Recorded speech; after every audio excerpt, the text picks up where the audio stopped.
नमस्कार विद्यार्थी मित्रांनो, क्रिएटिव्ह मॅथ्स मराठी या आपल्या लाडक्या युट्यूब चॅनलमध्ये तुमच्या सगळ्यांचं पुन्हा एकदा सहर्ष स्वागत आहे.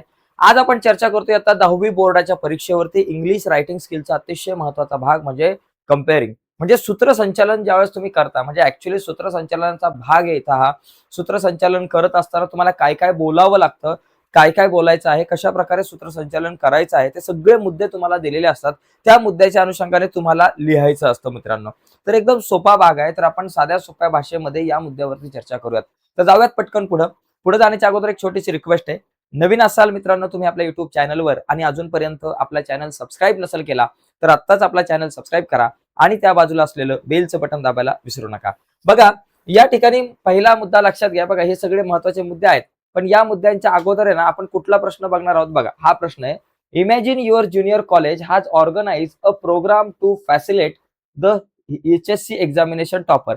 HSC एक्झाम मध्ये शाळेतल्या कॉलेजमधल्या ज्या लोकांनी टॉप केलेलं आहे, ज्या विद्यार्थ्यांनी टॉप केलेलं आहे, चांगले मार्क मिळवलेले आहेत, त्या विद्यार्थ्यांचा सत्कार समारंभ या ठिकाणी आहे.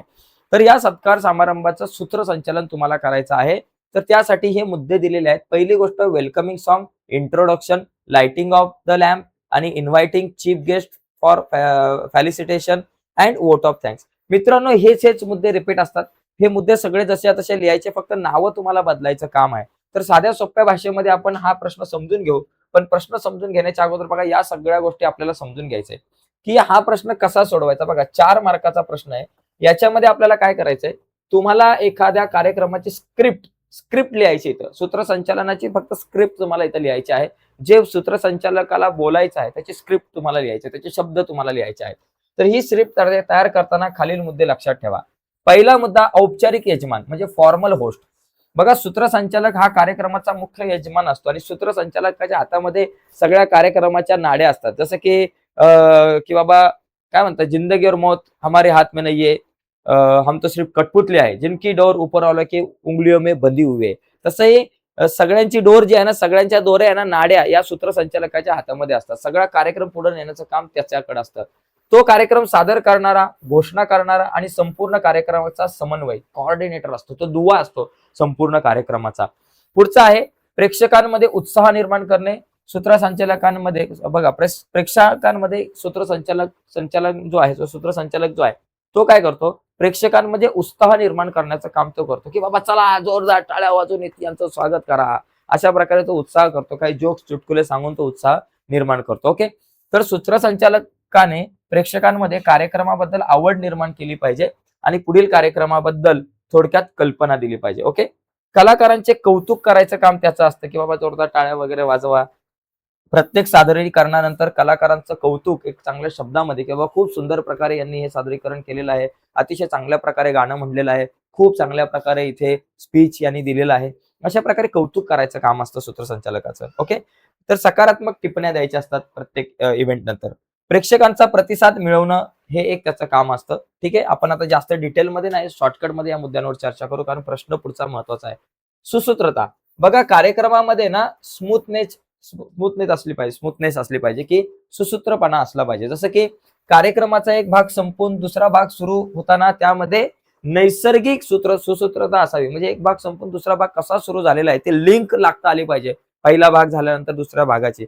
अशा प्रकारचं काम सूत्रसंचालकाचं असतं आणि कार्यक्रमाला एका सूत्रात गुंफण्याचं काम सूत्रसंचालकाचं असतं आणि प्रेक्षकांना गुंतून ठेवण्याचं सुद्धा काम त्याचं असतं. वेगवेगळ्या प्रकारच्या स्टोरी, वेगवेगळ्या प्रकारच्या कथा, वेगवेगळ्या प्रकारचे जोक सांगून सूत्रसंचालकाने त्या सगळ्यांना खेळवून ठेवायचं असतं. पुढचा मुद्दा आहे, बघा लक्षात घ्या, the points will be given in the activity sheet मध्ये तुम्हाला जे मुद्दे दिले जातील त्या मुद्द्यांच्या आधारे सूत्रसंचालकाची स्क्रिप्ट लिहायची आहे.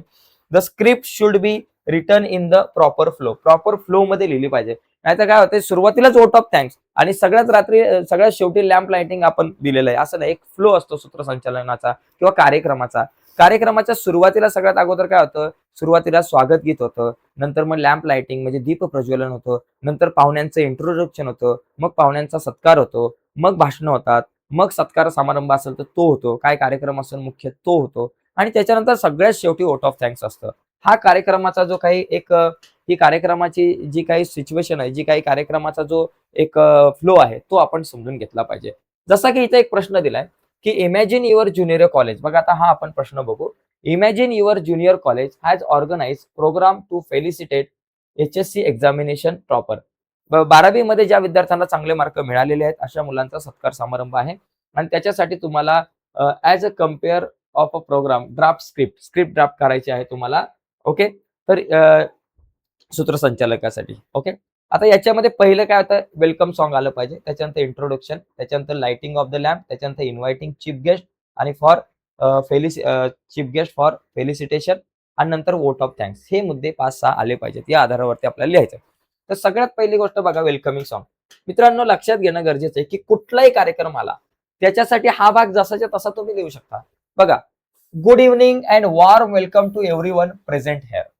I am Mahendra, cultural secretary of our junior college. झालं.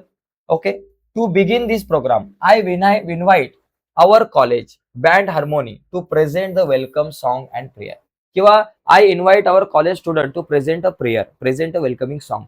हे जसेच्या तसं तुम्ही प्रत्येक कार्यक्रमासाठी लिहू शकता. प्रत्येक कार्यक्रमाची सुरुवात अशीच होते, त्याच्यामुळे सुरुवातीचं हे जे ना इंट्रोडक्शन तुम्ही पाठ करून ठेवा मित्रांनो. जसेच्या तसं लिहू शकता, नाव लिहू शकता. फक्त cultural secretary of our junior कॉलेजच्या ऐवजी किंवा स्टुडंट ऑफ आवर कॉलेज असेल किंवा जे काही पद असेल ते तुम्ही लिहू शकता. ओके, पुढचा मुद्दा इंट्रोडक्शन. बघा, इंट्रोडक्शन इथं कोणाचं करायचं आहे, जी तुमच्याकडे पाहुणे आलेले आहेत तुमच्या कार्यक्रमासाठी त्या पाहुण्यांचं इंट्रोडक्शन करायचं आहे. मग इथं बघायचं, पहिली गोष्ट काय झालं, तुमचं वेलकम झालेलं आहे. जे वेलकमिंग सॉन्ग, जे गीत विद्यार्थ्यांनी गायले त्यांचं सुरुवातीला धन्यवाद आपण म्हणायचे की बाबा थँक्यू हार्मोनी, बाबा यांचं धन्यवाद झालं. आणि दॅट व्हॉट्स ब्युटिफुल परफॉर्मन्स झालं, बाबा यांचं स्वागत, यांचं कौतुक झालं. त्याच्यानंतर now I take this opportunity to introduce our represent chief guest miss Sanjana Raut, principal school of social work. We warmly welcome you ma'am. Let's us greet her with a big round of applause. आता या ठिकाणी एक लक्षात घेणं गरजेचं आहे की इथे काय होतं माहितीये का, या ठिकाणी थँक्यू हार्मोनी, त्याच्यानंतर मग इथं तुम्ही दॅट वॉज ब्युटिफुल परफॉर्मन्स, हे झालं सगळं. त्याच्यानंतर now take this opportunity to introduce our respected chief guest. हे नाव फक्त बदला बास, बाकी याच्यामध्ये काहीच बदल करायची गरज नाही. इंट्रोडक्शन मध्ये या सगळ्या गोष्टी आल्या पाहिजेत. ओके, त्याच्यानंतर लाइटिंग द लॅम्प. बरोबर, लाइटिंग द लॅम्प. त्याच्यानंतर आपण काय म्हणतो, आलेल्या सगळ्या पाहुण्यांना एक विनंती आहे की तुम्ही दीप प्रज्वलन करून घ्यावं. ओके, मग ते फक्त लिहायचंय. To formally start today's programme I requested our honourable chief guest to light the lamp and inaugurate the function. Same हे वाक्य प्रत्येक ठिकाणी तुम्ही वापरू शकता. मित्रांनो, काहीच नाहीये याच्यामध्ये. हे एक जरी तुम्ही पाठ केलं ना, याच्यामध्ये फक्त नावं बदलून, कार्यक्रमाची रूपरेषा बदलून तुम्हाला लिहायचंय, बाकी काहीच नाहीये. ओके, याच्यानंतर पुढची महत्वाची गोष्ट बघा, मेन इव्हेंट. आता मेन इव्हेंट म्हणजे आता फेलिसिटेशन हा मेन इव्हेंट झाला आपला. आता याच्यामध्ये काय लिहायचं मेन इव्हेंट मध्ये, की the HSC examination is an important stage in every student's life. आता हे त्या कार्यक्रमाबद्दल तुम्हाला लिहायचं, त्या कार्यक्रमाच्या बद्दल, जो मेन कार्यक्रम आहे त्या कार्यक्रमाच्या संदर्भात इथं आपल्याला लिहायचंय. Okay, our students have work very hard. आपले मुलं खूप मेहनत करतात. अँड अचिव्ड एक्सलंट रिझल्ट ते देतात, चांगले मार्क ते मिळवतात. आणि I now request our honourable chief guest to announce the junior college results and felicitated our HSC topper who have made us proud. बघा, तर now I requested to honourable chief guest, म्हणजे त्या chief गेस्टला आपण request करतोय की बाबा तुम्ही विद्यार्थ्यांची नावं अनाउन्समेंट करा आणि तुम्ही बक्षीस समारंभ करा, विद्यार्थ्यांना फेलिसिट करा, विद्यार्थ्यांना बक्षीस देऊन त्यांचा सत्कार करा, त्यांचं कौतुक करा, असं या ठिकाणी आपल्याला लिहायचंय. आणि नंतर मग हे झालं, हा कार्यक्रम झाला ना, मग प्रिन्सिपल्स ऍड्रेस, प्रिन्सिपल बाबा काहीतरी ऍड्रेस करणार आहे या कार्यक्रमाला, ते मग काय लिहाल तुम्ही, थँक्यू मॅम. थँक्यू मॅम कोणासाठी, ह्या ज्या मॅडम आहेत वरती, त्यांनी कार्यक्रमाच्या संदर्भात जे विद्यार्थी आले होते त्या विद्यार्थ्यांचं कौतुक करण्यासाठी विद्यार्थ्यांना बक्षिसं दिलेली आहे, विद्यार्थ्यांना प्रमाणपत्र देऊन त्यांचं कौतुक केलेलं आहे. मग त्यांना thank you ma'am for the felicitation झालं. आणि नंतर मग प्रिन्सिपलला बोलवायचं आहे. Now I invited our respected principal to address the gathering and guide our students. हे वाक्य पण बऱ्याच ठिकाणी जसं तसं तुम्ही लिहू शकता. आणि नंतर सगळ्यात शेवटी vote of thanks. Vote of thanks पण सगळीकडे सेमच असेल. Thank you sir for your inspiring word. Now I requested to mister Milind Shah, joint secretary of our cultural society, to propose to propose the vote of thanks, की बाबा आपल्या कॉलेजचे mister Milind Shah यांना मी विनंती करते की आपण कृपया करून कार्यक्रमाचं आभार मानण्यासाठी विचारपीठावरती यावं, मंचावरती यावं. अशा प्रकारे तुम्ही हा जो काही सूत्रसंचालनाचा भाग आहे, कंपेअरिंग जो आहे ते लिहू शकता. मित्रांनो, आजच्या या चर्चेमध्ये आपण इथंच थांबूयात. मी साध्या सोप्या भाषेमध्ये या सगळ्या मुद्द्यांवरती चर्चा करायचा प्रयत्न केला. नक्कीच तुम्हाला ही व्हिडिओ आवडली असेल. व्हिडिओ आवडली असेल तर व्हिडिओला लाईक करा.